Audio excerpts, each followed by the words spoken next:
Larry Horn. Buddy Bockweg. Welcome to Work Smarter. Thank you. Good to have Pleasure you on. to be here. Yeah, man. It's always nice to get together in person. It's a long time. We've known each other for a long time. And every meeting we get together, it seems like new insights come out, specifically on your side to me, about all the million people that you've interacted with and the businesses that you're a part of in some capacity, and the system that we've created, a lot thanks to you here in our local community. Appreciate that. But it doesn't happen by accident. Mm-hmm. And what I want the audience to hear and the setup on this right now is first, who are you? What do you do today?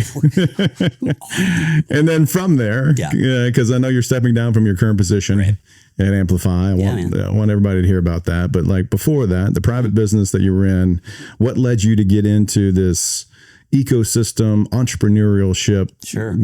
Why now, and what is the future look like, kind of thing. But right now, just the backstory, the history of Larry Horn. Sure, man. Yeah, real quick though, I do remember, I think about this often because you and I had met, and my office was at Story. Yep. And I think this was right before COVID. And you were in there, and you were not your typical founder. You had your sport coat on, and like you actually knew what you were talking about. And I was like, all right, this guy's got it figured out. So I remember that clear as day, and it's where you were sitting. It's weird. That's weird. But yes, I was old. That's good. I've been in the business for 20 years. Seasoned, is like seasoned. Yes, seasoned. Very seasoned. No. So background for me, first generation college kid, grew up in the rural part of the state. After high school, I moved to went to U of L, got a degree in marketing, which is really because didn't know how to navigate undergrad in college when you never do this. But I moved to Chicago after I graduated and stayed there for several years. And when I moved back, the first job I got an interview with was a small manufacturing company run by two entrepreneurs that were in the building products space. So we made nails, like hand-driven nails. And from your work, you get this. And that was 2004-ish. And then come 2006, 2007, they decided to raise this thing I'd never heard of before called a Series A raise with a public placement memorandum. And they raised about $1 million to go out and start buying other products to stack along. And their theory was, you'll appreciate this. So the theory was, we have all the same distribution channels. They all order products from us, all very niche, and they want prepaid freight. So why don't we just put that together so they can drop it on one pallet? Of course. Right. Let's send the package. But here's the thing. Larry ordered this, Buddy ordered that. They didn't order at the same time. But what happens is 2007, 2008 hits, and housing market goes to the dirt, if you will. But we use the idea of like, I'd rather be greedy when everyone else is scared. So we bought, I don't know, they bought probably 7 businesses over the course of 4 years, and growing with them. So I was there as a sales rep, and but they were putting me all in the right places to learn. And so again, going back to this kind of first generation college kid thing, my parents were always like, to grow with a business, you need to get a degree. So I went to get my MBA, and I did it here at U of L, and I did it in entrepreneurship because I worked for entrepreneurs. I was not the kid that sold lemonade on his front lawn or traded pencils or whatever, right? I don't have that story. I often say, like, in the world in which I operate, if you think there's Steve Jobs and Steve Wozniak, I'm the Woz. Yeah. Right. So I did that. I went through that program with them at U of L, and part of it is a systematic approach of starting a business. And so we started one. It was a vaccine for cattle. We did business plan competition circuits. This is a long time ago. We were told we could win 20 or 30K. We won close to $1 million. Okay. And this is all why I'm getting my MBA. And then once my MBA was over, of course, the guys that I was working for were like, hey, okay, we need you back working for your 50, 60, 70 hours a week. And I was like, but I got this thing over here. And eventually to give them credit, they did, not in a negative way. They gave me an ultimatum of like, we either need you to back the way we need you to run these things, or you should go follow this dream. And so that's when I first realized, like, entrepreneurial wise, opportunistic, willing to take risk, right? I think I always had those pieces. And so I did. I just said, okay, I'm going to go lean into the company. It was TNG Pharmaceuticals. So it's now 2011. We ended up raising, I think it was about $5 million for that company, Series A round. And closed it in 2013. So from there, realized that it was more of a science project that needed people in white coats, not MBAs. But I caught the bug, right? Yeah. I was lucky to have been mentored by two guys from Apellis, formerly Potentia, Cedric Francois and Pascal de Châtelet. I still love saying their names. Sounds like they were they were a human pharma, and they had recruited this awesome PhD student in biomechanical engineering to move to Crestwood from Scotland to work on a device that was a medical device for patients with respiratory disorders. And they knew I was the operator, happy puppy, as I like to call myself. And he was the genius technical guy. And that's when I started my second company, Liberate Medical, with Angus McLachlan. Okay. And which he is still running that, and it is still going. I think after that, I'm getting to your question. Sorry, you can cut a lot of this out. But I think, so basically started a bunch of companies. But along the way, though, like the real thing is I was always involved in the community. So I didn't know anybody when I moved to Louisville.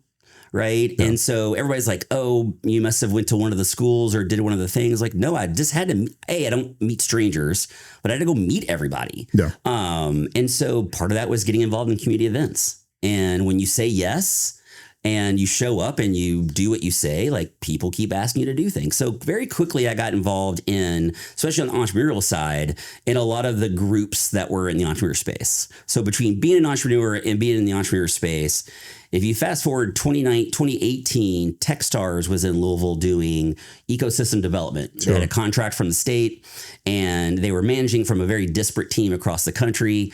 I was rolling off of my last startup and I literally called them like, I like this ecosystem building work that you're doing. This community building, right? Which is, and you've done this too, like, we call it whatever we want. We've been doing this for a long time. Yeah. How do we just build people together and like lift everybody up? It's essentially at the core what it is. And they're like, whether they're lying to me or not, it doesn't matter. They're like, literally, we're thinking about boots on the ground in Louisville. And we're like, we need a Larry, but he's not available. I'm like, here I am. So this is around fall of 19. There was a changeover at my predecessor, which was called Leap. And their board asked me to come in and run it. And I was determining between doing that or doing ecosystem development for Techstars really across the globe. And so, because I love Louisville and I was running towards the fire at the moment, went in and took over that organization. And so that's how I got let it. It was kind of like just being in the right place at the right time, willing to say yes, caring about the community. And also, I was one of the first entrepreneurs to run an entrepreneurial support organization in our community. My predecessor was as well, but just wasn't there for a long time. But I was the first one to kind of be in that seat. So I'm like, hey, I've gone without taking a paycheck. I know what the relationship struggles are. I know what it's like to have an investor rip you up and down. Like I've I know what it's like to also win and raise money and high five. And so basically, in the next 6 months, we transferred the way that we received the money and we got it directly to our organization and we renamed to Amplify in July of 20. And the idea was really leveraging a lot from Techstars, which is kind of give first and founder first. And so that's my long-winded way of how I got here, buddy. Man, things gonna last forever. We might be here a long time. And that's perfectly fine. I promise you we won't run out of tape back there in this digital world. That's right. You said something really interesting at the very beginning. Yeah, because I want to go back to entrepreneurship. I think there's a misconception on what it means to be an entrepreneur. Like, what does that look like? Yeah. I'm a firm believer that it is something that, you surround yourself with a group of people. This is where the community building starts. It's like, oh, well, that's what it looks like. Because you have a misconception. Like, if you view it from the media's angle, right? It's this, whatever you've seen in the movies or whatever people are putting on social media, propping themselves up. And, that's not exactly correct and can be a little skewing. But what it means really is like you're a risk taker. Like you're willing to jump out and take a chance. That's right. And if you firmly believe in the chance that you're taking, the opportunities of success are greater. Correct. The people that I know that have been wildly successful in entrepreneurship they're the people that are passionate about what they are physically building and doing. Yes. It's not a money-making thing. But a lot of society now looks at it as like, I'm doing my side hustle, right, and then I get this opportunity and maybe I'll, whatever, I lost my seat in my current company and I'm going to go ahead. Yeah. And it's like, well, that's not. Yeah. Not to say that you can't be successful in that. There's others that have been. Yeah. But I think what you're talking about is you see that. I didn't get to see that till I was in my, mid to late 30s. Yeah, same. I mean, I started my first company at 33. So I didn't realize it. No, going back, I think, I've seen a lot of founders now over the last decade, 15 years. And there is the one that comes out and talks about a founder and they're an entrepreneur because they spent $15 on an LLC and they got a business card that says founder. I'm like, what's your business? Well, I'm working on it. Mm-hmm. Gotcha. And then I've also seen people that are in the corporate space or maybe working for a founder leader that are actually extremely entrepreneurial. Yeah. They just haven't been deputized or like the light hasn't been shown that they can do this. Oh yeah. And there's risk tolerance though. It could be the like, hey, you know what? I'm okay being okay. Yeah. Right. I mean, that's the part of it is, and one of the things we haven't talked about before is I've been very involved with this group Right to Start. And I think part of this is how do we make it safer, easier for people to not have to risk so much to start a business. But with that, going back to that, so I've seen a lot of founders in various ways, but you're right. I think those different attributes and the passionate piece, you're so right. Because when people tell me like, this is going to be a great idea, it's going to be $1 billion idea. I'm like, when it's 4:00 in the morning and you're not going to make payroll tomorrow and your spouse doesn't like you, what's going to get you out of bed? Yeah. And if you're not passionate about it, then you're going to quit. Yep. And so that to me is one of the best indicators if like I want to support or back a founder outside of Amplify, obviously in my own world is just like, oh, this person's got it. They got the grit. They're passionate and they're thinking about it the right way. And I'm going to take that a step further because I think there's a component that the world misses because there is this hustle culture, right? Like the entrepreneur, it's like, you just got to have a lot of grit and you just got to, well, hold on a second. Like, passion without knowledge can be ignorance. Yeah, man. Hey, I'm really passionate about this, but if I have no knowledge of that, I don't understand the pains that I'm solving. I don't understand the business that I'm building. I don't understand the mission that we're on. Yeah. But I'm passionate about doing something in that space. And it's like, well, you got to have both. Like it's a combination of the two that come together that ensures that you have the unique ability to go solve a real problem that another entity is willing to pay you for. That's right. And I think the other thing is we make it way more complicated than it needs to be. Yes. It's this like, hey, do you have something that somebody's willing to pay you for? Yeah. Okay. More than your 3 best friends. Right. Mm-hmm. And if you do, you might have something. Yeah. I mean, that goes back to your, like, it's the criteria is the wrong way to say it, but do you have a background in that space? This is what, I mean, you're a great example of this, right? You knew the industry backwards and forwards. You knew the players. You also, I say this about folks that come out of big corporations of going, how to navigate the Death Star. You know, who really makes the purchase decision or what, who gets incentivized to do things the right way. If you understand that part and you have a solution, like your chances are far greater than someone's like, I'd love to solve healthcare someday. Right. I'm really passionate about making healthcare free for all. Oh yeah. But I don't know anybody in healthcare. Where do I start? I'm like, well, I would start by going back to your other job. Right. Like, or as one mentor said to me, go get a PhD in whatever you want to do. Go get a proverbial PhD in it. Learn everything you can. So I'm with you 100%. Passion without knowledge is ignorance. I think that you have to have that domain expertise. Absolutely. I mean, if not, you're just going to have so many obstacles that you are not going to be prepared how to handle. Yeah. Yeah. And I think the final piece of that is the grit part, right? I think people confuse that with like, it's going to be hard for a moment. Yeah. It's like, no, this is going to be hard for a lifetime. Like that bigger companies just means bigger problems, right? It's this like, no, it's like the perseverance is in perpetuity. Yes. It's never Oh, yes. Are there times that are harder than others? Of course there are, right? To your point, at early stage, when we were, a year and a half into our business and we were coming to the end of our original funding. Yeah, man. And we're sitting there looking at each other going, I don't know if we're going to make it. And my wife got really, she was like, what do we need to do here? And I'm like, I'm not exactly sure, but we're going to figure it out, right? Like either way, we'll make it work. Right. So yeah, that's a much harder situation, but doesn't mean that it doesn't get sick. Yeah. Oh, once you get through the hard part, it gets easy. And it's like, no, there is no easy. There is no easy. And, it's kind of like you said before, unless you think about an exit, we were talking about this off camera, is there's no mountaintop. No. When you're running it. I mean, you've got a good example of like pivoting an organization in middle of it to something that worked out better for what you all did. Yeah. And I think that's the piece that people, I love that you said that, because that's not what a lot of people get. They think once I get to this space, I raise that first round. Oh yeah. I'm able to pay myself and then pay myself a ridiculous amount of money that they shouldn't. I've made it. I'm like, no, actually, you just probably made it much harder. And you now have a whole new set of people that going to be in your business about everything, good, bad, or ugly. That and it's the next round, next round. And it's okay, hold on. The deployment of capital is just important as the capital itself. So it used to drive me crazy, and it seems like the culture's died down a little bit, but it was the celebration of raising. Mm-hmm. Like, oh, look, we raised a $50 million Series B. And it's like, what do you want congratulations for? Like, now, to your point, now you're indebted to these investors that have really said, you now have to make this happen. Yeah. That's right. And if it's not you, we're replacing you and putting somebody else in there because we've got a lot of money tied in that organization. That's right. Yeah. Nobody posts on social media like, I got a $750,000 mortgage loan today. Yay. Like, no. Or they do sometimes with their little chalkboards, But no, I totally, and I think it's interesting because when you first said that, my pushback was going to be the difference between, but I think what I heard you say is the difference between celebrating it as a company. It's like, remember we raised one of my different rounds. We're like, all right, now the hard work really begins. That's right.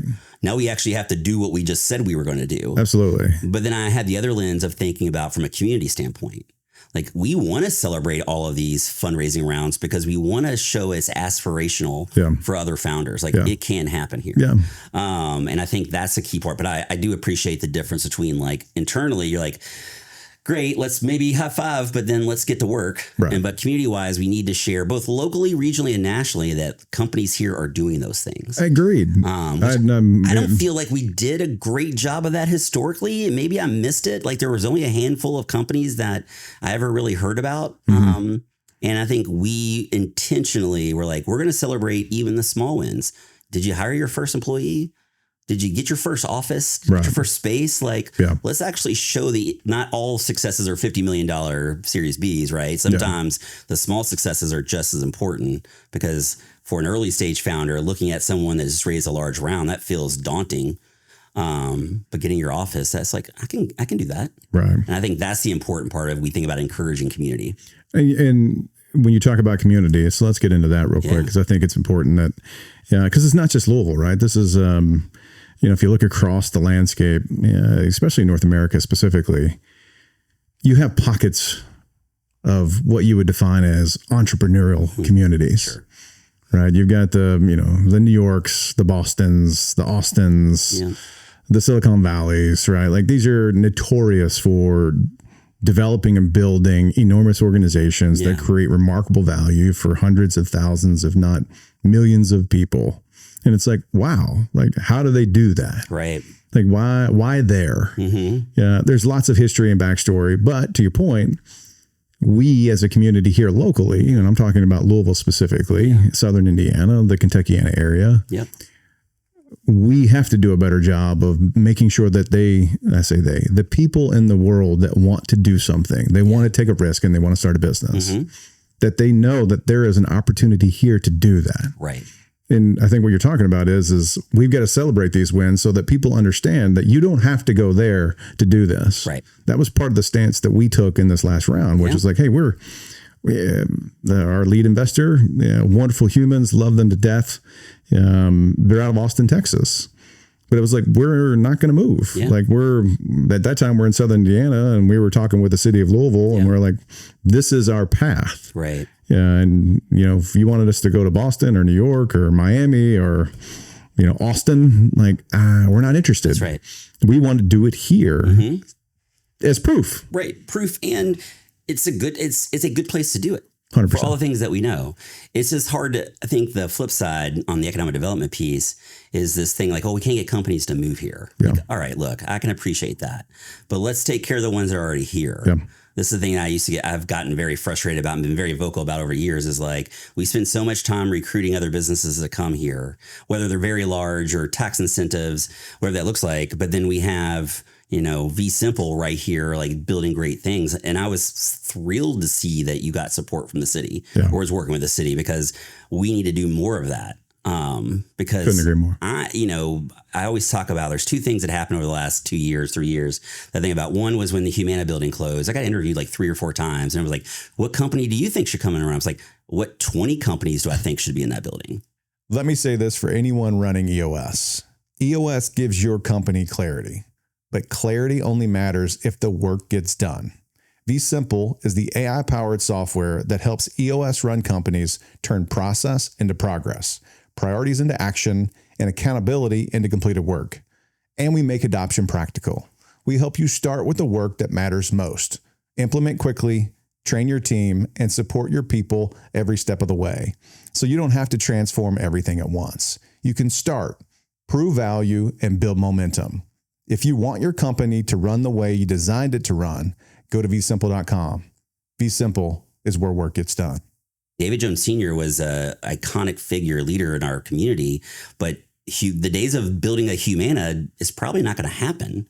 Like, we need to build a bunch of like mid-market, some that will be, a bigger tier. But let's not worry about filling up a whole building. Let's wrap our arms around the people that are here and build them up. Yeah. And so I was on camera a couple of times caught saying that. Not that everyone was love with those comments, but no, I'm with you, man. I think I could talk about that part for a long time. I mean, my first company, we were recruited to Houston. Okay. And so kind of the flip side, actually, I'll give you a flip side scenario of this. Yep. We were recruited to Houston because of cattle industry. And we really kind of got a group of people in Louisville that were like, we will shame you, essentially, is what it felt like if you move. Oh, wow. Now, in hindsight, our round, most of it was raised in Houston. Our customers are in Houston. We should have moved to Houston. I think we have this scarcity mindset that if you move, then we've lost. Or if you would have, I'm like, if they want to move, give them every person that in that city they're moving to. That's right. If they're moving for the right reasons, to be close to their customer, their capital, whatever that looks like. Yep. But the bigger community play is, how do we build a community where we have that here? They don't have to go and chase that. Yep. And that's where a lot of the focus on the kind of pillars or things that we have a lot of specialty in as a community. Like, let's make sure those organizations are across the country or ones building here know that you have all of those customers, capital, here locally. Well, and the access to capital is a huge piece. Mm-hmm. And it's something that I didn't experience till I jumped out and we started the first business. Yeah. And that's when you and I met the first time. And it was like, okay, hey, where's the angel network? Like, let me tap into this thing. And it was like, we don't have one. Yeah. And you're like, well, hold on, what? And it's like, no, you're just going to have hundreds of coffees with high net worth individuals over the course of the next 12 to 18 months to try to figure out how to wrangle up around. Yeah. So I did. I mean, that was, and by the way, that was wonderful because I got to meet hundreds of wonderful people in the community. Right. And so, but at the time it was like, holy hell, like this is hard. Like I was expecting like, hey, I got a vision, I got a business, I'm a proven operator. Like let me go work, let me go do. Yep. Yeah. And that wasn't the case at all. It was very much, I went to Cincinnati, I went to Columbus, right? Like I had to start moving around and try to figure out where the money was going to come from. Yeah. Because there wasn't the ecosystem here for that early stage. That's right. I have an idea phase. Mm-hmm. I think there's lots of people that want to pile in, Series A, Series B, Series. It's like, it's de-risked, right? It's like more de-risked. Yeah. So, and thanks to organizations like yours that made connections to organizations around here that actually do that, like Render Capital. Yeah. Right. That aren't afraid to write that first check in and actually want to do that. We probably wouldn't have a business here. Yeah. So. or you would be living someplace where there was that. 100%. I mean, this is the thing. And so you're right on the angel. I mean, historically we had an angel. I mean, you know these stories now. Yeah. Historically we had an angel network. Enterprise Angels is run through the chamber. It just run its course. It turned into a fund, and the fund just, was out of capital.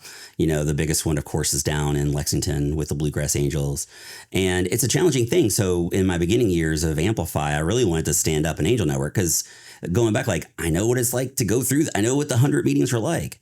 And the challenge is this is where we struggle as an ecosystem, is we don't have a lot of exited founders in our world, in the tech world, that are around that will like be the visible face of the community for us. And so a lot of times with an angel network, like it's hard to stand up an angel network if you've not written the big checks. So you need that person that has written the 250 check to at least be the face that says, hey, come in. We want it to be the backbone infrastructure of it. We just couldn't get anyone to do that. Or if they wanted to do it, they want us to pay them a venture fund sum. I'm like, it's an angel group. We're a nonprofit. I'm not going to be able to do that, man. Sorry.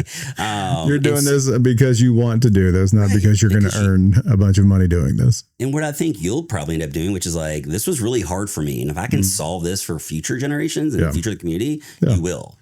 I believe that. It's part of our goal. Part of the thing that I've done in a different way is I'm always like, I wanted to build an organization that I wish I had when I started my first company. There you go. Right. Not that, the organizations, this isn't throwing any shade on those. It's just, they were trying to serve all. Yeah. Right. And so there has to be at some point the curated support, that one-on-one, buddy, I'm gonna help you. Right. Right. Not a tech company like, rinse and repeat. Yeah. And to your point about you're talking about the Humanas of the world.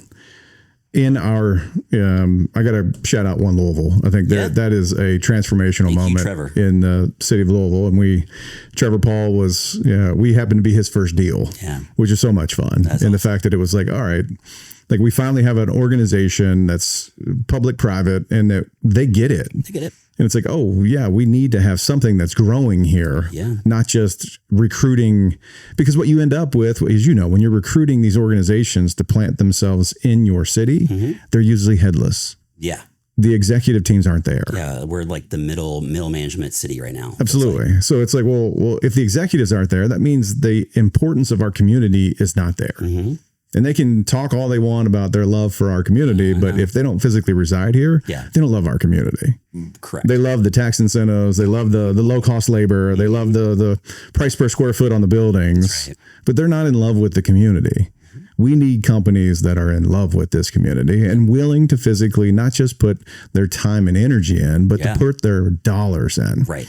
And this is the issue that we've always had with professional sports, right? Like it's this like, hey, we just don't have the ecosystem built of the Fortune 1000 organizations and their executive teams. Right. To facilitate this, like, hey, who's going to write the $5 million check? Who's going to take the first 5 suites or whatever, right? Yep. That, and I think, going back to that point, I said this a lot, like if some of those leaders lived in Louisville during what was going on in 2020, it would have looked a lot different. Yeah. Because to your point, they would have put their money, but then also their influence. Yeah. I mean, I say this to anyone that listen, different generation, like we're missing a David Jones Sr., someone that was community oriented, that had the influence and power to call people together and like move things forward. Yep. And I've asked for now have been amplified since, basically 2019, who is that person? What guy or gal or even group of people is that? And we don't have that right now. And so to your point, though, I mean, I'm appreciative of Trevor and One Louisville and his dedication. I mean, he's on my board. He's super busy, but he makes the time to because he knows that building early stage companies is the part of the flywheel that builds this greater economic development community. Absolutely. And leaning in and connecting those dots and making sure that these companies that come here have the resources, the connections, the ability to physically go do what's necessary for them to grow really valuable businesses right here in Louisville, Kentucky. So what do you see? Yeah. What do you see in other communities that makes them so different? Yeah. I mean, I think I was just in Columbus last week. And there's 2 things I see typically. Okay. You see exited founders that are in the community still, right? Not just as mentors or coming to events, but like writing checks, which is a huge part. And typically you have at least one large corporate leader that is really like, if you think about Nashville with HCA, right? I don't have firsthand knowledge, but like Charlotte and Bank of America, you had the exact target out of Indianapolis. Yep. P&G in Cincinnati. You think in Kroger, you think about these people that, well, I'm not saying it was all altruistic, but like they gave back to the community. They put those early dollars in to build the innovation hubs and, put on the events that founders needed. So I see that a lot. So between founders that stick around, that have a good enough exit to stick around and do more than just go to the cocktail parties, and large corporate leaders. I came this from somebody else, but it's like one of our problems in Louisville is like when people become Louisville rich. We ever talked about this? No, but I know what you're talking about. You know what I'm talking about? Right. You net $10 million from a deal, you're good here. If you did that in Chicago, you're like, you just lost. You're going to double back down because you need $100 million. That's right. But I mean, that's like a $10 million, would be lovely. I'd love to have this problem, but it's not enough to have your house in Vail and also still be able to be here, write checks and do those things. And so I thought that was a really interesting insight that I hadn't thought about until I actually tracked some of the metrics, see some of the companies that exited, and then also kind of follow where those leaders are. There's a lot of truth in that statement, because there's a tremendous amount of high net worth individuals here. Yes. And I think to your point, what we consider a high net worth individual here is drastically different in Silicon Valley. 100%. Right. Especially with the trillions of dollars that are getting ready to get distributed post IPO on two big organizations. Austin, Texas with Tesla, right? Like you're like, this is going to be crazy. Like this is going to be unbelievable. We don't have that. Like we haven't had that for a while now. Right. Yeah. And when you look at, that's part of our charge of here is like, hey, we want to build something enormously valuable. And here's the deal. I think money follows value. So it's like, when I say that, our charge is to create value for our clients, right? Like at the end of the day, we better provide remarkable value for the organizations that we serve every day. Yeah. We do that and we do that well. Right. Money will follow that. Yeah. And then that allows us the opportunity to garner the capital that's necessary to continue to invest. That's right. Which allows us the opportunity to continue to grow. Right. And these things start to compound on themselves. And I don't know how much time. I don't know if it's 30 years or 20 years or 10 years or 5 years. Artificial intelligence is changing a lot. So all I know is our commitment is to execute against that. That's right. This is our mission. Like we are physically here to build an enormously valuable business for so many. That's right. Yeah. And the impact that we have through the actual technology and platform that we physically put into the world allows us this unique moment in time to impact millions, if not tens of millions, if not hundreds of millions, maybe someday billions of people's lives professionally. Right. Like change everything about the physical work that actually goes on in a business. That's right. And that's what gets me excited. And to be able to do that here gets me even more excited. But we've got to have more, to your point. Where else? Who else? Right. Where are the other organizations? Where are the other people? Like, and that's what I told Trevor when we decided to come here. It was very much in the camp of like, hey man, whoever you have out there or whoever you want to connect me to, I'm here. Like I want to make sure that they understand that this is a place you can do this. Right. You can connect to capital here. Yeah, I mean, all these capital allocators are all looking nationwide. Right. Yeah, there's more money out there than there are investments. So this is like, how do they find you? Well, you just literally send them an email. Like they're like, especially if you have amazing metrics, they'll call you within a minute. I mean, that's the thing. If you have that story, I mean, that's what I tell people too. I mean, especially since post-COVID where virtual connectivity has become so prevalent that like it is not hard to get on a Zoom call. Now, is it the same to be on a Zoom call versus in person? Of course not. Yeah. But, I think, I don't know if you've done this. I know others that have, like you get to a point, you get a critical mass, you take a flight out to the valley. Absolutely. You go meet with 3 or 4 investors. Absolutely. We did last round. I mean, that's what we did. Okay. That's how we closed. I mean, think about Stephen Plappert, same kind of thing. So it happens here. Yeah. And I think it goes back to some of the things we said earlier about the characteristics of a good founder. Yeah. Right. You have to be passionate and gritty because it's not going to be easy, but you can do it. Yep. And I always tell people, like, if you think about some of the spaces where capital is not very prevalent here, you usually get 3 things that happens. You get a company that dies on the vine, right? You get a company that raises money somewhere else, or someone that just has the right connections locally to do it. Yeah. And that is not a good recipe, right? Because we know what happens in all those places. And the founder that doesn't have all the connections, I mean, some of us are blessed to have those, and there are organizations like an Amplify that will try to make those connections. But if you don't have that naturally, I mean, it's easy for a lot of really great ideas to not make it. Yeah. And that's the part that in the last 7 years that I would have loved to been able to fix is these companies that were close to closing their doors, being able to support them differently. Yeah. Now, part of that is the founder's need or desire to not always share when things are going bad. Of course. Yeah. You know, everything is awesome, you know, from the Lego movie. I say that I'm like, don't worry, man. We all know it's not. Yeah. And if it's awesome, you're lying to yourself because we know how hard it is. It's only hurting you. That's right. That's right. Well, you start thinking about like when you say, hey, we're trying to support these people that are building these businesses. If you look at Silicon Valley, you talk about community differences. Indianapolis is a great example. Yeah. How many startups have started there over the past 10 years? There's hundreds. Right. Hundreds. Right. And to your point, ExactTarget and the founding group there was able to physically make those investments and write those early checks in. Yep. Now, are the hundreds going to be wildly successful? No, but you need hundreds to get the one or two. Yeah. When we're shooting our shots, right? If we're only shooting 10 or 20 Right. or 30 or even 50, like the likelihood of one being a multi-billion-dollar enterprise that's going to write those checks that are necessary to keep this community rolling in the right direction, it's going to be hard. Right. So we're going to have to make hundreds of bets. And that means there's got to be hundreds of people that are worth betting on. That's right. And I think to your point, the people are here. It's, do we have the infrastructure to help them build? Right. So going back to ExactTarget, you know, not only did they have that amazing exit and they built High Alpha and all these other things, they kept Salesforce in Indianapolis somehow. They, again, going back to this word, aspirational. And they showed up to events and they spoke and we had one of the guys from High Alpha, one of the founders from ExactTarget, come down to Louisville and speak like, I don't know, 10 years ago, it feels like, I don't know, could have been 5, time irrelevant. Yeah. But I mean, it's like, we don't have those people we do have those people. We just haven't done a great job of unlocking them. And part of me feels like it's because, and I hope we've done a better job of this, because we didn't celebrate them and we didn't support them regardless of where they were on their journey. You know, if it wasn't for Amplify, I don't know how anything gets celebrated. Fair. Thank you. Honestly, since you know, we started V Simple, came out of Access Point Alliance, and so 2020 into 2021, really V Simple was spun out in 2021.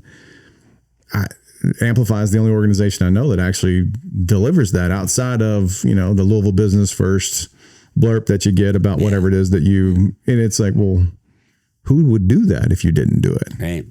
And I think we have some of these older companies, when I talk to the older as in like historical companies that have had big exits, I'm like, why didn't I hear about this? Like no one talked about it. I mean, we were here. I mean, we're grinding. We're sitting in our office, like heads down, getting work done, but we would have talked at an event. No one asked. I don't even think about in some of the community. And I know this is probably unpopular, but I also talk about like the same week that KFC closed 100 jobs, which I understand is important to our community, was the same week that Alani Nu sold for $2 billion. And I think I saw 2 articles on that and 47 articles on KFC. Yeah. And I'm just like, this, like, I get it, cover, but like, let's sell it. We're so bad in this community about celebrating the wins. Yeah. And that was, you know, very early on, that was my big thing is like, we have to celebrate the wins of all level. Because someone needs to, and I think it deputizes founders to be like, okay, hopefully I'd love for them to say Amplify, but the community supported me. So when it's their turn, they want to give back. Yeah. They feel that support. They feel that love. They feel like, you know, I don't know if I could have done this without being in this community and delivering value to the world like this. That's right, man. So hopefully that, you know, again, flywheel effect and ecosystem building is a 20-year play, right? This, you know, we're not looking, I've been doing this for 7 years. We've got some really good indicators that we're going in the right direction, but we're not really going to know how this pays off for 20 years, right? I know. Which is hard as founders because we want, let's get this done. But I mean, it is that. We go month to month, quarter to quarter. Right. Like, this And it's also hard for investors, right? But, investors for us because of that long tail return. I can honestly say that this is the first time being a resident of Louisville, longtime resident of Louisville, now having multiple businesses in Louisville, that I feel that tailwind. Good, man. That's awesome. It's felt like a headwind for so long. Mm-hmm. It's like, why is this so hard? Yeah. But I feel like things are changing. And I feel like the right people are stepping into the right seats. I feel like there's now this energy that's had. I think a lot of it due to One Louisville and Trevor Paul. 100%. I think being able to communicate and celebrate and understand. Yep. But to your point, it takes an entire community to do this. It takes a village, right? It takes a village to raise one child, if you will. Yeah. And so, Trevor, and you think about Jackson Andrews and Justin Brown from Endeavor, like you have a lot of folks that are now coming into new positions, fresh ideas, just different generational things. I mean, nothing against people in the past, but it's like we all would like to see things get better. Yeah. And I'm sure previous generations did too, but now it's our turn to take it to the next level. And, again, for me, leaving Amplify, it's going to be Jen's turn to take Amplify to the next level. And so, which she's going to do a much better job. I tell everybody all the time, just watch out. Like you guys think I did a good job. She's going to crush it. I'd have to agree with that. Knowing you for a long time and knowing Jen too. Yeah, right. 100%. Here's the deal, right? That's what you should do. You should pass the torch. 100%. It's this like, hey, I set the foundation. I want you to continue to build something much bigger and higher and more valuable. Yeah. Like, please. It's amazing what happens when you don't care who gets the credit. Right. I mean, this goes to like some of the boards I'm on too. Like, I didn't feel very lifted up when I was on boards in our community. Yeah. But I'm making an effort to like younger board members, like, hey, like you're doing, even if it's just some validation. Yep. Right. And so I think as a community, we have not historically, I do feel strongly about this. We have not historically had that abundance mindset to lift up people below you. Yeah. And, in the political landscape, credit is everything. Mm-hmm. So it's this like, well, hold on a second. We live a different world. Yeah. Because I'm in the camp of like, I have to put myself out. I'm the CEO of this business. So my job is to ensure that I put it on the map and there's a face and there's something that people can point to. Yeah. Yeah. But I don't care if anybody knows my name. Like, that's not a thing. That's like, the people that are running this business every day and the day-to-day operations of our business are the heroes of this business. Like, this is not, this isn't, this isn't a me thing. This is an us thing. This is a we thing. Yeah. Because this doesn't exist without them. That's right. I mean, one of the many reasons when I was contemplating exiting Amplify was too many people associate it with my name. I'm like, no, this needs to be sustainable outside of me. I get that I was there from the beginning and, leverage a lot of social capital in the very beginning, but like this belongs to the community. Yeah. And so I think to your point, you're right. Like I remember probably 18 months into Amplify, we hired a consultant to help us with fundraising, and he's like, no one knows who you all are. They know Larry, and it's because we celebrated everyone else so much, and we never celebrated ourselves. Yeah. I'm like, all right, well, that figures, right? Here we go. So, take care of everybody else. That's what you did. I know. I'm like, man, but honestly, I still feel like that's the right way. Yeah. Because I think truly the best ambassadors are when you say things like, we couldn't have been here without Amplify. Yeah. Like that's the real win. Yep. And as I'm rolling off, this is my last month, it has been so heartwarming to have founders that I've talked to over the years, and some that I didn't even realize that I had an impact on, like share those stories. Mm-hmm. And, it's always hard to leave an organization that you helped build, but it is truly the right thing for the community. Yeah. There's a lot more that needs to be done. And again, I think Jen has that energy and she has the spirit to make that happen. Yeah. When you're a founder of something, I think this is an obstacle that a lot of founders have to overcome, and some can't. You're going to hit a ceiling if it's you. Yeah. If it's your effort and your knowledge and your understanding and your abilities. Yep. Like there's the ceiling, it's going to happen pretty quick. Right. So if your task is like, I want to go build an enormously valuable business, that's not possible. That's right. Right. You could build a very sustainable business and probably a really great lifestyle business. Yeah. I mean, yes, you can make a lot of money by using your unique ability and knowledge and understanding and know-how. Yes, of course you can. But are you going to build an enormously valuable business? That's right. And is it going to be bigger than you? Mm-hmm. And my whole thing was like, I don't, I want this to be the simple. Yeah. Like, I don't want this to be Buddy Bockweg. I want this to be something that's in the world that we built the foundation of course. Like, yes, that's great. Fantastic. But well beyond wherever I am and whatever I'm doing, this business can continue to thrive and strive and grow. And the next leadership generation is going to come in and they're going to push the envelope and they're going to continue to iterate and build. And like, to me, that's doing the business, the investors, the community of great service instead of the disservice of it's Larry Horn. Right. It's like, well, what happens if Larry's not here? That's right. It's like, wow, I don't know that. You're like, well, it's like, no, well, this is, you and I align so much on this, right? This is about lifting people up. This is about building something. I loved you said it, that's bigger than you in the community. And I think not enough founders think that way. Yeah. And not in a way in which they're egotistical. No, they just don't realize that, like, hey, you don't have to do everything. That's right. Like, matter of fact, like, if you just your point, you try to do everything, you're not going to be able to. This is I read a great book called Buy Back Your Time, and it's like, thinking about capacity building for yourself, whether that is so you don't get burnt out or so you can then add more value. But I say this to my team and have for a long time, like, I didn't bring you here to do this. That's not where you add value. I need you to do this bigger thing. So we have other people that can do that. But no, I want to do it. Like, I know you want to. Sometimes I want to drive with my feet, but it's illegal, right? Like, you can't do that, or it's frowned upon at least. And so, but I'm like, put yourself in, it's the old Jim Collins, right? Right. Seat on the bus. That's the one thing. That is another thing I would love to really impress upon founders is like, I get money's always hard. It's easy to say, get someone else to do it if there's no money. But like, if you have to think of it as a business building strategy. Yeah. Because you're right. They'll just, I'm more mental health wise, just wear themselves out trying to do everything. Oh, I mean, it's the reason why I have 3 co-founders. Yeah. When I jumped out to start this business, I'm almost 40 years old at that point. And I'm looking down going, okay, like, all right, here's what I do really well. Yeah. Like, I know myself well enough by then to be like, all right, this is where I need to spend my time. Yeah. I'm not good at these other spaces. And not only am I not good, like, I have no passion to do these things. That's right. So even if I have to do them, they're going to be done very poorly. That's right. And they're going to suck every ounce of energy that I have, which is going to take me away from what I do really well. That's right. So the investment on the very front end was like, there's going to be a co-founding team of 4. Smart. And everybody I ran into at that time were like, you're nuts. Co-founders are terrible. And you're like, what? Like, you don't want partners? And it's like, what? It's like, well, how do you get any of it? Well, you just hire it out.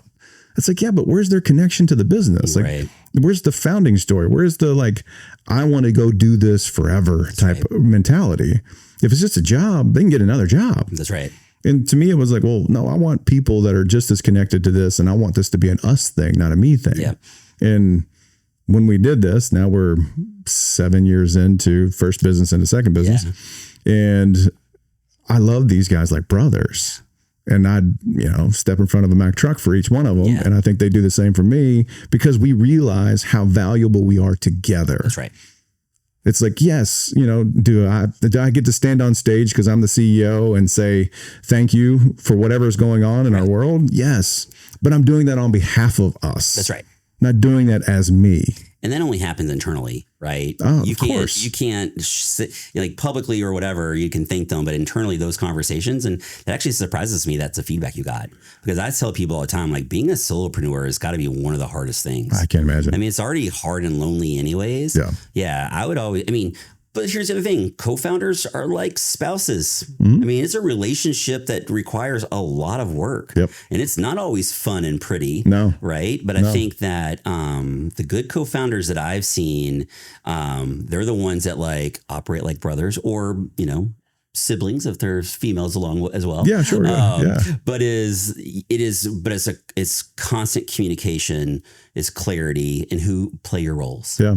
And be okay with that. Like, be okay that you're the guitarist and you're going to be in the back of the picture sometimes. And the front man has to be out there on the microphone. Yeah. But like, you couldn't do it without the guitarist. Yeah. And so they just have to realize that and be okay with that. Well, we're going through EOS right now. Yeah. Love EOS. We're a partner with them on the technology side. Anyway, and they introduced this concept to us that started to really unlock a lot of things, because it was very much in the camp of like, hey, I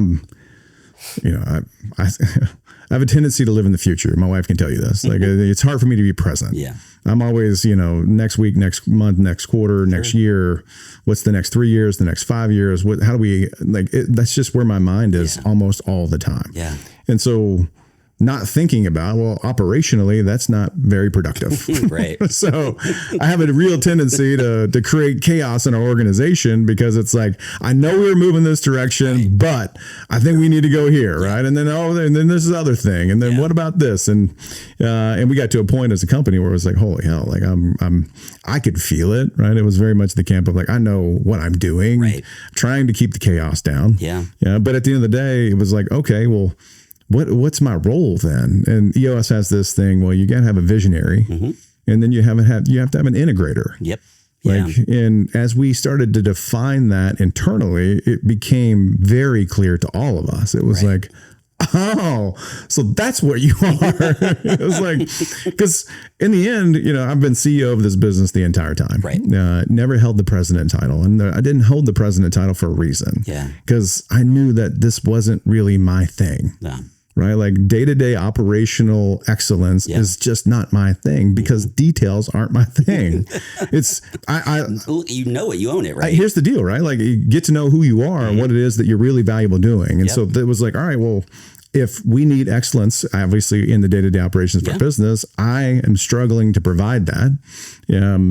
We've got to find the integrator. If I move into the visionary seat, who's going to run this business? Yeah. And thank God I had a co-founder, Gary Chrysilis, that loves the details, and he loves to be a part of the day-to-day operations. He wants to drive the success of the business through ensuring the fabric is tightly woven. Right. And it's like, hallelujah.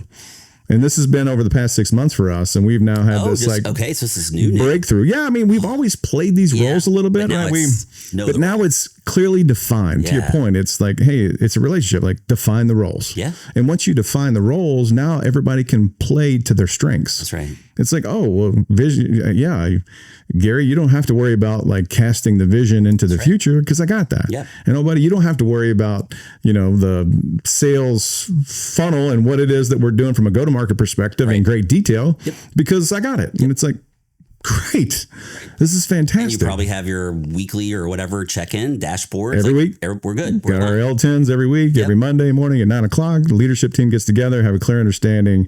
And then that, to your point, what I found with really highly successful teams, and you can, name one that you know of, right? Like, John Wooden in the UCLA, right? Or any of them, right? Yeah. Like, I'm old, so I can reference really old teams. I don't say Mike Ditka and the Bears, but whatever. Mike Ditka, the Bears. The Bears. But what you find is everybody played their role really well.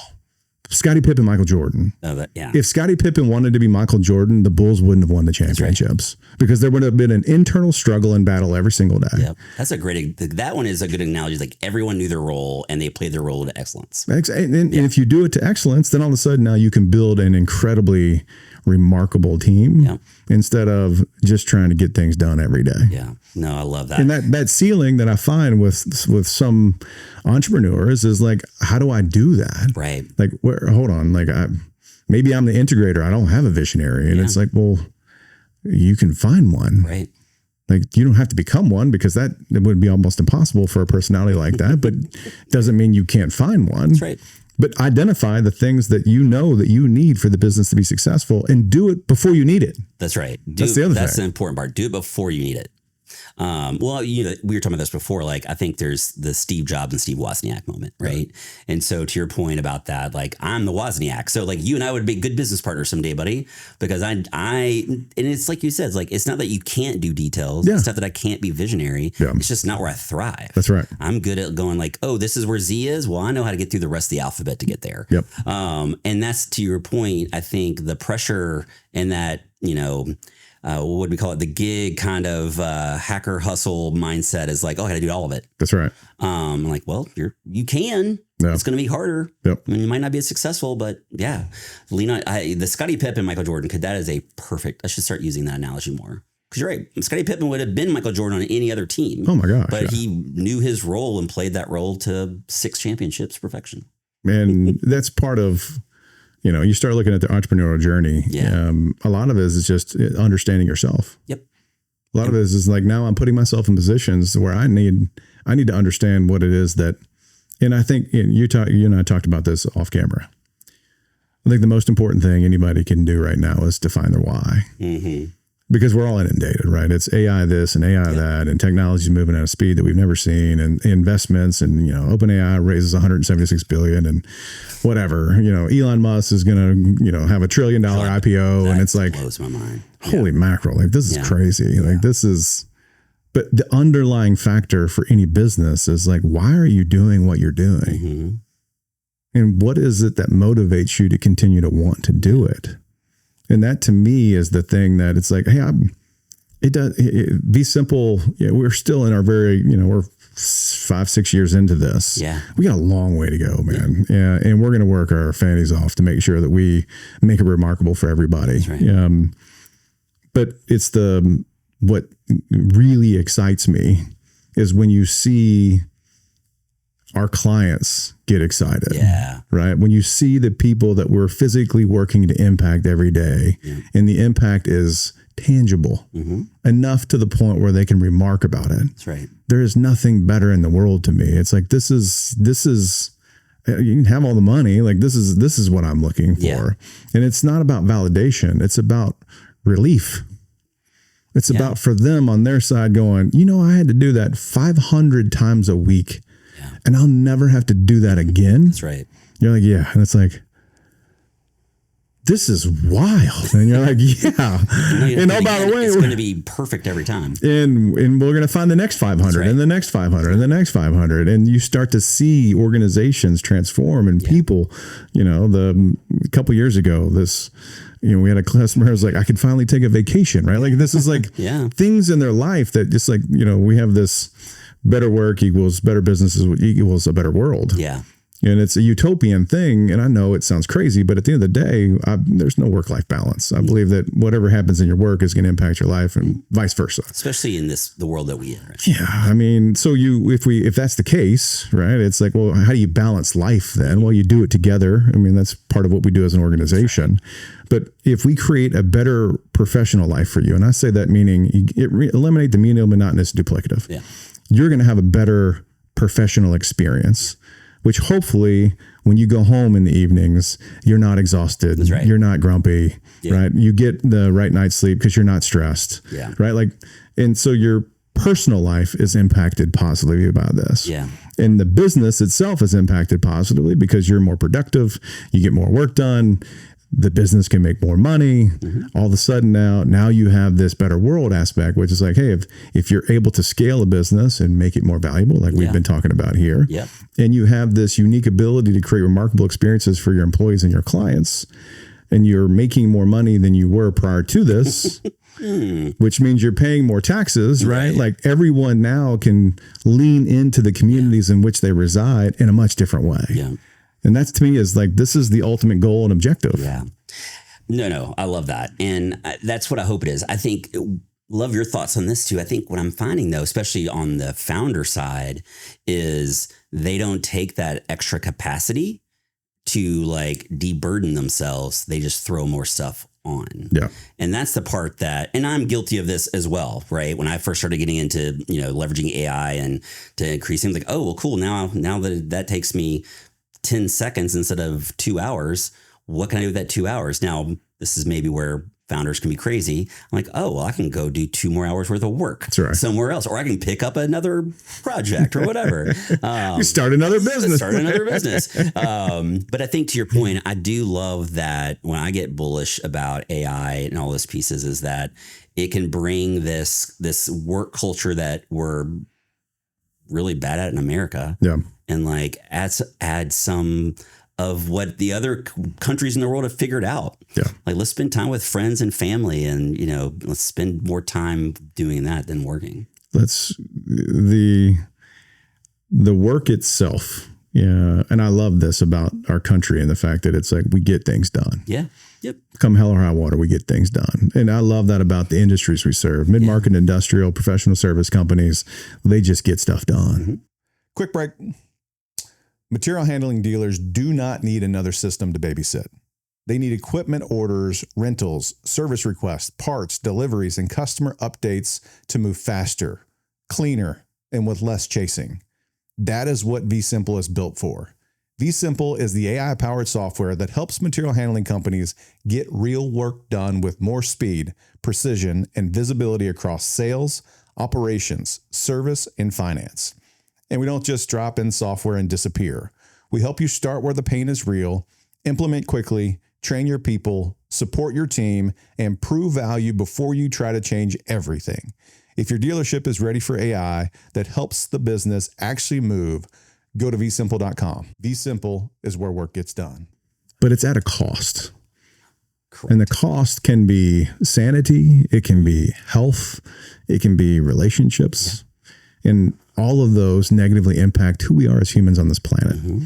So it's this like, okay, but what if we could, with new technology, allow you the opportunity to do things well beyond where you're doing them today in much less time? Okay, great. To your point, most of us that are wired in a certain way are going to say, hey, great, now I've got more time to do more things. Right. And they're just going to pile it on. But you do have the unique ability, because there comes a reckoning. And I'm almost 50 years old, right? You were talking about how you're taking your health very seriously now. It's this like, there's a reckoning. You're every time you're doing this, there's a receipt. Yep. And eventually you're going to have to pay for all of this. Yep. And it usually comes in the form of heart disease, cancer, strokes, right? The quality of life now. And it's like, well, hold on a second. I was with, I'm a huge believer in, there's Western medicine, there's Eastern medicine. Yep. The combination of both is what I believe is most valuable. Yep. And so I have this gentleman here in Louisville. He does my acupuncture, all kinds of herbs and remedies and all this stuff. And he had to have a really honest conversation with me a couple of weeks ago, because I'm 47 years old. And he's like, hey, you need to make sure that you take this to heart. And I was like, okay, I'm listening. Like, you don't like the way that starts. Okay. He's like, man, you don't want to work your way into a low quality of life in the time that you physically have to spend it. Wow. I'm like, hold on a second. He's like, you're going to spend the next 10 to 15 years of your life working yourself literally to death. Yeah. And if there is some type of positive outcome from all of that, you're not going to be able to enjoy it. Yeah. And I'm like, oh, hell, you're right. He's like, you gotta take care of yourself today so that you can live tomorrow. Yep. It's like the whole, you run your car so long without an oil change, it's going to physically eventually blow up. Yep. And I think this was what my last year has been about. Like, I had been working all the hours as hard as I could for so many years. And I was just like, for the first time, I had never experienced burnout before until last fall or last spring. I'm sorry. And I was like, oh, I mean, it was, as a founder, as someone that, I run Amplify, though it's not profit, I run it just like a startup, and work all those hours. I realized like, man, this has had, for the first time, it had this major physical impact. Now, it's always had the stress and all the things, and I've known that. It's always like, well, it'll be better next week, of course. Right. But no, now it's one of those like, all right, you have to take that time to take care of yourself, to keep the car running well, if you want to drive for long distances. That's right. Right. I love, it's a good analogy. And I think, again, going back for founders, I think this the hustle mindset has such a negative implication to you long term. Agreed. Right. Now, there are times you have to hustle. There are periods of time where you're going to have to work your tail off and get it done, but that can't be the status quo. No. Yeah. Yes. Life ebbs and flows. Yeah. There's times of, hey, we're in the middle of ours right now, which is like, hey, we've got a lot that we're getting ready to roll out, and we're excited about the future of what we have. We're harnessing this technology. We're going to deploy it in a way that's valuable and secure and unbelievable. It's a whole thing. So we're heads down and grinding. Like, this is time, and we're having a ball doing it. Sure. But yes, there's got to be if it's that sustained over the course of 10 to 15 years, like I'm I've suffered from anxiety. I understand what that looks like. It's how I got into Eastern medicine altogether because I refused to take pills. Yeah. And it was like, no, there's got to be a different way. And so, and what I realized, I love our name, by the way, because it's so very simple. Like this isn't rocket science, right? It's all driven around blood flow, and it's all driven around breath, and it's all driven around, the ability to relax the mind, which relaxes the body, and then ensuring that your body has time to recover from these periods of strain. That's right. Right? Like you're mentally straining your body. Yeah. Okay. Well, then how do we recover from that? Yeah. Yeah. And all of these things are your nutrition, right? How important that is to your well-being as a whole. Right. How we use, we're living organisms, and watching how people take care of their plants, but don't take care of themselves. Right. Like, I mean, or their dogs or their cats. Seriously. It's like, no, you're an organism also. Yeah. Like this thing that we walk around in is not designed to live forever. Yeah. And if you don't take care of it, it won't. Yeah. And I firmly believe we're on the precipice of real breakthroughs in age, quality, longevity, all the stuff. Yep.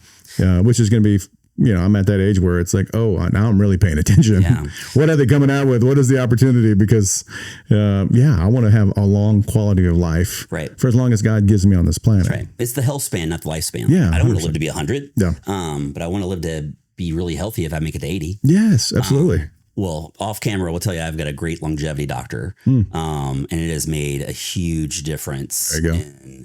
In all the ways I just think about health, and it's actually removed medications from my list Should. and added more natural things, right? And it's worked, and I feel much better. Good for you. Yeah, man. So that I could talk about, we could switch gears and make this instead of work smarter, live healthier.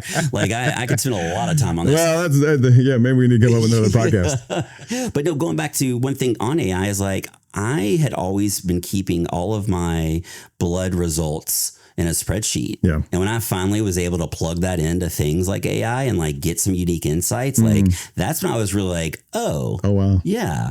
And so now, even with the tremendous amount of data I get from my current doctor, it just does nothing but helps me understand if I'm making those and it's someone that needs validation that I'm making improvements the right way. Yep. It's super valuable. Yes. Everybody should be doing it, by the way. I agree. Especially if you're approaching the age of 40. Yeah, it's that the earlier you start, the more data that you have. Oh, man. So now you know how far off course you've come. That's right. And the earlier you start, the better. If you read some of the books like Spring Chicken or Outlive, and they talk about some of these small adjustments. Yeah.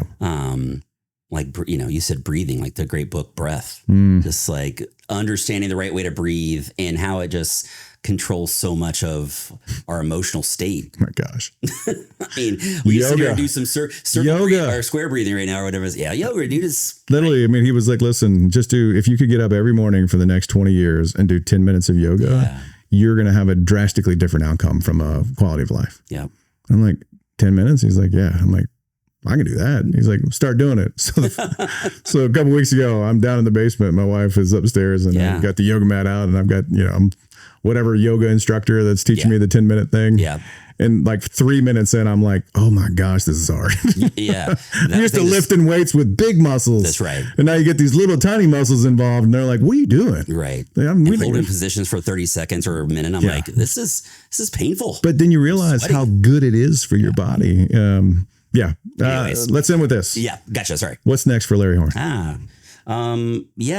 I'm blessed to, my joke is, and I said this before, is, it's the first time in my life I had an opportunity to figure out who I want to be when I grow up. Yeah. And so, we talk a lot about AI, and I think I'm looking at what kind of companies am I joining? I'm joining a couple different companies that use AI in very unique ways. Whether it's supporting nonprofits, writing grants, doing role-based curriculum, whether it's building agents that help you go out and fundraise, leveraging one of the companies I'm the CEO of, is called Donate Equity, where you can give, actually we should talk about this, you could give your private stock to a nonprofit, And at the change of control, the nonprofit gets that cash and you get a tax reduction. Nice. This was Benioff did with 1% pledge, right? It's definitely from that. Okay. And I just talked with a Pledge 1%ers recently, and anyways. So, but the big part of that is small nonprofits that really can use this. They don't have the capacity or bandwidth to go and do it. So developing AI agents that actually help supplement that, in nonprofits, your advancement person. Yeah. When you say joining these organizations, what does that mean? So two of the organization already existed. Oddly enough, they needed a Wozniak. Right. So again, leaning into what I'm good at, what I want to build. And for me, and they all know this is me throwing mud on the wall to see what I want to do when I grow up. Right. That I can then focus more attention on that one thing. Yeah. And, building, I love that how AI can improve individuals' lives. I mean, you guys are very enterprise focused. I want to help the Gen Xer that maybe wants to start a business and needs some sort of pseudo autonomous Mac Mini device, right? Or some sort of AI assistant, something that improves their life. I always say it's not just business. It's oh man, I forgot to cancel Hulu or whatever. Yeah. And so building those different things in a different company. So that's kind of what's next is really just throwing mud on the wall. It sounds random. It's all there. The thread is supporting small businesses, nonprofits, and individuals. I always say my why is I am inspired to help nonprofits, innovators, and change makers live their best lives and improve their communities. And so that is the focus. And I got a really good piece of advice from one of my mentors. When I asked her, I was like, what gets you up in the morning? She's done very well. And she's like, I want to work on really hard problems with really good people. It's as simple as that. And so that's what I want to do next and what I'm working on next. What a journey, man. Yeah, man. What a journey. It's been fun. And it continues. It continues. That's right. Larry, no mountaintop. Thanks for taking the time, man. I am thankful that you're in this community. Yeah, thanks. Yeah, I'm thankful that you have actually planted your feet here and said, I'm going to stay here and I'm going to help this community. And continue doing the work that you're doing, man. It's vital. Yeah, I appreciate that. And I always say not going away, especially for friends like you, here to help any way I can. Love that. Love you. I love you, brother. All right, appreciate it, man. Thanks. Hey, everyone. I'm Buddy Bockweg, and welcome to the Work Smarter podcast. This channel is all about real conversations around leadership, business, systems, growth, and figuring out how to work smarter in a world that keeps getting more complex. If that sounds like something you're into, I'd love for you to subscribe. Follow along and share the channel with someone you think would enjoy the conversations as well. Also, hit that little bell notification and get notified when future videos are published. We'll see you in the next one.